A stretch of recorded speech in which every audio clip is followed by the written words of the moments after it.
The fire crackled, casting dancing shadows on the walls, filling the room with a warm, flickering glow. John hummed along to a Christmas carol, a half-eaten gingerbread cookie in his hand, the sweet aroma mingling with the scent of pine. He hung the last bauble on the tree, a string of twinkling lights reflecting in his tired eyes, the culmination of his solitary efforts. He was alone, his family away on a last-minute trip, leaving him to face the holiday in their quiet, isolated town, the silence almost deafening. John shrugged off the loneliness, pouring himself a glass of eggnog, trying to find solace in the festive drink. It was Christmas Eve, after all, a time for cheer, even if the cheer felt forced and hollow. The wind howled outside, a mournful sound against the backdrop of Christmas carols playing softly on the radio, a stark contrast to the warmth inside. John took a sip of his eggnog, the sweetness a stark contrast to the bitterness creeping into his heart, memories of happier times flooding back. He missed his family, their laughter, the way the house felt alive with their presence, the joy that seemed to fill every corner. Now it was just him and the eerie silence that seemed to amplify every creak and groan of the old house, making the loneliness even more palpable. He glanced at the clock on the mantelpiece, its ticking unusually loud in the quiet room. Nearly midnight, the hour of magic and mystery. John walked towards the window, peering out at the snow-covered street. The world outside looking like a serene, frozen wonderland. Everything was still, blanketed in a layer of white. The snow muffling any sound, creating a peaceful yet eerie silence. A lone streetlight flickered, casting elongated shadows that danced menacingly in the wind, adding to the surreal atmosphere. A sudden noise from upstairs made him jump, his heart racing as he strained to listen. A thump, like something heavy had fallen, echoed through the house, breaking the silence. John froze, his heart pounding in his chest, fear gripping him as he stood motionless. He listened intently, but the sound wasn't repeated, the house returning to its eerie silence. He told himself it was just the wind, the old house settling, trying to calm his racing heart. But a shiver ran down his spine, a prickle of unease settling in the pit of his stomach, the festive solitude feeling more like a haunting. John grabbed a poker from beside the fireplace, gripping it tightly. The cold metal felt reassuring in his hand, a small comfort in the oppressive darkness. He slowly made his way towards the stairs, each step heavy with trepidation. The old wooden steps creaked under his weight, echoing through the silent house. The house creaked around him, whispering secrets in the dead of night. It was as if the very walls were alive, murmuring tales of long-forgotten times. He listened intently, but the silence was broken only by the pounding of his own heart. The rhythmic thumping in his chest seemed louder than ever. Reaching the top of the stairs, he scanned the darkened hallway. Shadows danced on the walls, creating eerie shapes that played tricks on his mind. The shadows seemed deeper up here, the air colder. A chill ran down his spine as he moved forward, the hallway stretching endlessly before him. He walked towards his daughter's room, the source of the earlier noise. His mind raced with possibilities, each more unsettling than the last. He pushed the door open, the hinges groaning in protest. The sound was almost deafening in the stillness of the night. Moonlight spilled into the room, revealing nothing out of place. Everything was as it should be, yet something felt off.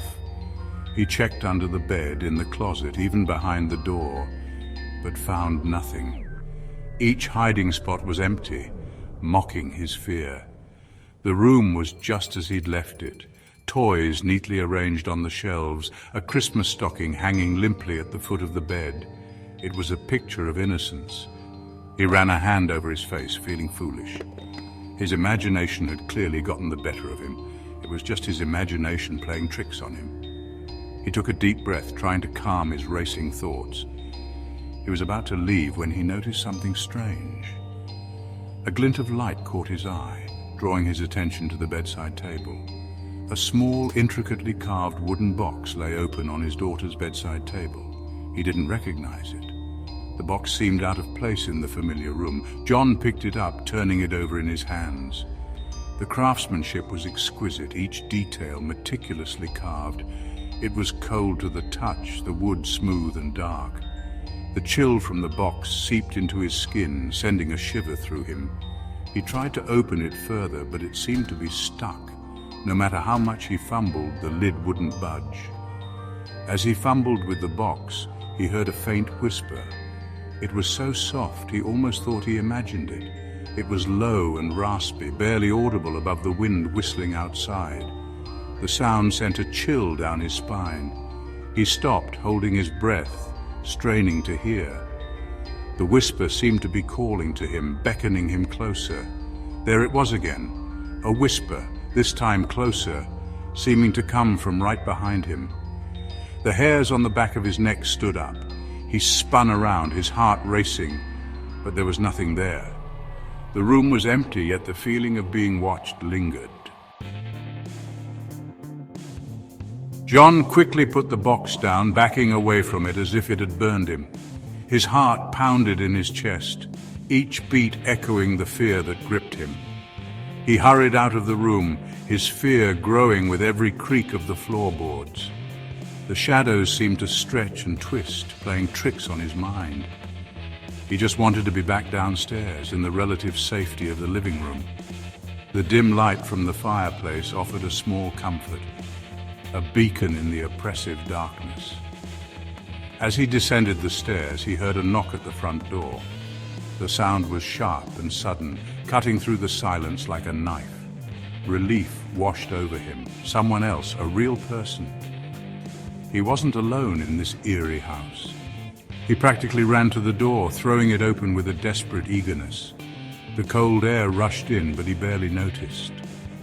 Standing on his doorstep was a young boy, no more than 10 years old, dressed in a red coat and hat. The boy's cheeks were flushed from the cold, and his breath formed small clouds in the air.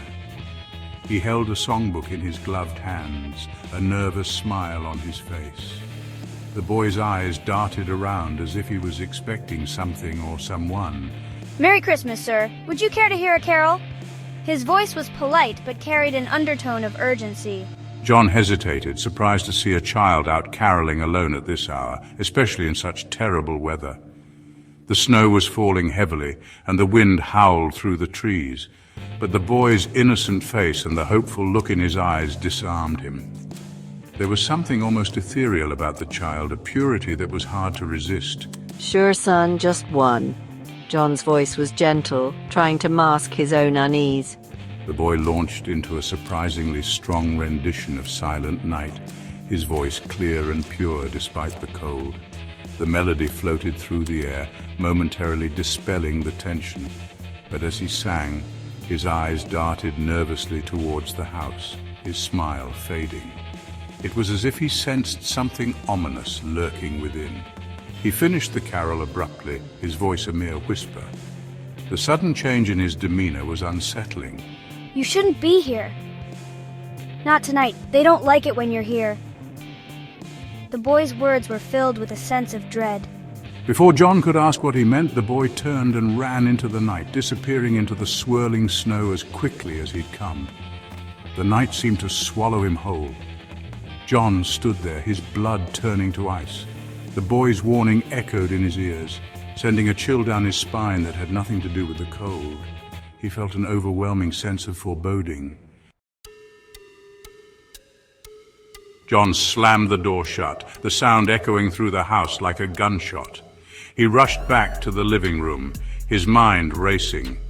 The carol, the boy's warning, the strange box, the whispers, they all pointed to something sinister, something he couldn't explain. He glanced at the Christmas tree, its cheerful lights suddenly seeming garish and out of place.